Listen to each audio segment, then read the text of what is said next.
നമ്മളൊരു പാൽപ്പേട ഉണ്ടാക്കാൻ പോകുന്നത്. അതിനായിട്ട് ഒരു പാൻ എടുത്ത് അതിലേക്ക് ഒരു 1/2 ലിറ്റർ പാൽ ഒഴിച്ചു കൊടുക്കാം.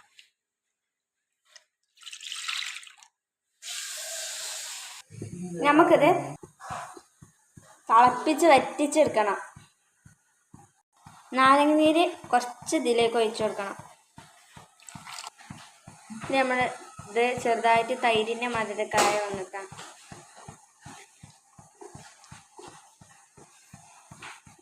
വന്നിട്ടുണ്ട്, ചെറിയ ചെറിയ തരികളായി വന്നിട്ടുണ്ട്. നമുക്ക് ഇത് പഞ്ചസാര ഇട്ട് കൊടുക്കാം.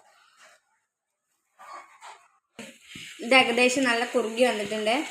ഇതിൽ നാരങ്ങ നീര് ഇട്ടിച്ചത് കുറച്ച് കൂടുതൽ ക്വാണ്ടിറ്റി ഉണ്ടാവാനാട്ടാ. നിങ്ങൾ വിചാരിക്കുന്നുണ്ടാവും നല്ല പാലത്തിനൊക്കെ എടുത്തുണ്ടാണ്. ഇത് ക്വാണ്ടിറ്റിക്ക് വേണ്ടിയിട്ടാണ്. അത് ഇട്ടിച്ചു കൊടുത്താൽ കുറച്ചും കൂടി കൂടുതലായിട്ട് കിട്ടും. നാരങ്ങ നീര് ഇട്ടിച്ചു കൊടുത്തപ്പോഴേ ഇത് കേടുന്ന മാതിരിയായി. അപ്പോൾ എനിക്ക് ആകെ ടെൻഷനായി. എന്നാലും കുഴപ്പമില്ല. ഇത് വറ്റുന്നപ്പോൾ ഏകദേശം റെഡിയായി. ഞാൻ അപ്പോൾ ഇതിലേക്ക് നെയ്യിട്ട് കൊടുക്കണേ.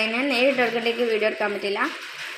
നെയ്യിട്ട് കൊടുക്കണമെങ്കിൽ ഞാൻ വീഡിയോ എടുക്കാൻ മറന്നു പോയി. നിങ്ങളെന്തായാലും ഇട്ട് കൊടുക്കേണ്ടിട്ടാ.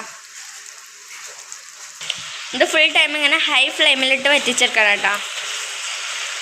എന്നാലേ നമുക്കിത് പെട്ടെന്ന് വറ്റി കിട്ടുള്ളൂ. നമ്മുടെ അരിവാകുമ്പോൾ നമുക്ക് ഇത് ഫ്ലെയിം ഓഫ് ചെയ്യാം. ഇത് ഞാൻ പാനിന് പാത്രത്തിലേക്ക് മാറ്റി കൊടുത്തിട്ട് നല്ല ചൂടുണ്ട്.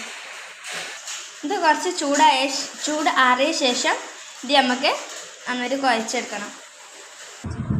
ഇത് നന്നായിട്ട് ഇങ്ങനെ കുഴച്ചെടുക്കണം കേട്ടോ.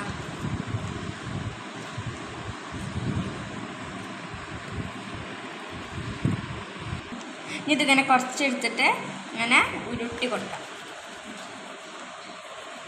നമുക്ക് ഇഷ്ടമുള്ള ഷേപ്പിലാക്കിയെടുക്കാം കേട്ടോ.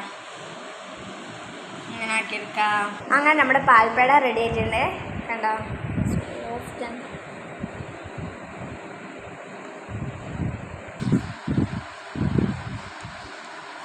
നല്ല ടേസ്റ്റ് ഉണ്ട് കേട്ടോ.